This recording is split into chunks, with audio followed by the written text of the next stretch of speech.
Hello YouTube. We're going to be doing 2-inch wheel spacers on my 95 YJ. Basically the way it's set up is you take the lug nuts off your tires, of course. You put the old threads through here and put your stock lug nuts back on. Of course, you want to be using some sort of Loctite, red or blue. Either one's good. Red is a little higher strength. I'm going to go ahead and use that one on mine, but either one's going to be good for it. Once you have all those tightened down with Loctite, just go ahead and put the wheels back on. That's it. Pretty straightforward. So stay tuned. We'll get Alright YouTube, back at my 95 Wrangler. I'm going to be putting on the rear 2-inch spacers. I've already pulled off the wheel. All 4 wheels are going to be identical. The only difference is you're going to have disc brakes in the front and then drums in the back. So I went ahead and jacked it up off of the axle. Got a couple inches off the ground, got the wheel off for you guys. So what you're going to do is, once the wheel's off, clean up some of this heavy rust, just so that the plate sits flat. And then you're going to put some Loctite on these guys when you put the plate on. Now, these are 2-inch spacers I'm putting on. These are 3/4 inch bolts. Now, a normal jack will not go into this hole.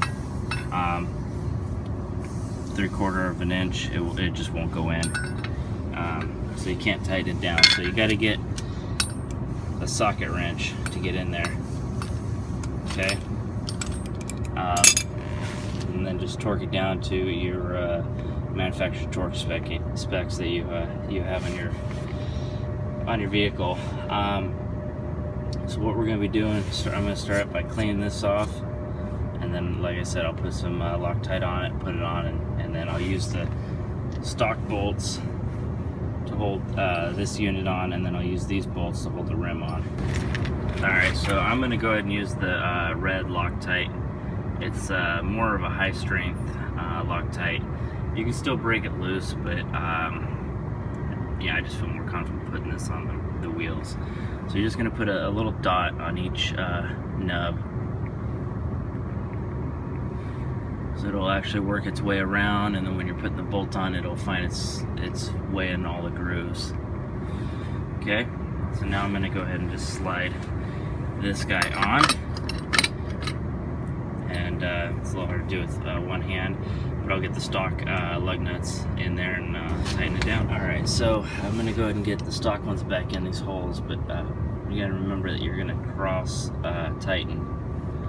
The reason for that is you want to even pressure on this guy, so you're going to go from one diagonal, up diagonal, over diagonal, then back over. Alright, so there's the final look to it. Definitely push it out 2 inches. I think it looks pretty solid. Just gives it that nice wide stance. Eventually I'll be getting wider rubber on it as well, but for now, see, I gotta still do the front, but you can see the difference right there. How much it sticks out. Got the 2-inch wheel spacers installed. Can't even see him in there. I guess you can see him a little bit if you really look for him. Came out pretty nice. I can't wait to get some bigger meats on it though. But tell me what you guys think. I've had them on for probably about a month now or so, and it seems to handle all right. No issues with it. In fact, it actually feels like it tracks better on the freeway with a little wider stance. So, alright. Join me on in the next video, guys. I'll be doing a 2-inch body lift, a 2-inch fuel tank lift, a couple other things going on with this.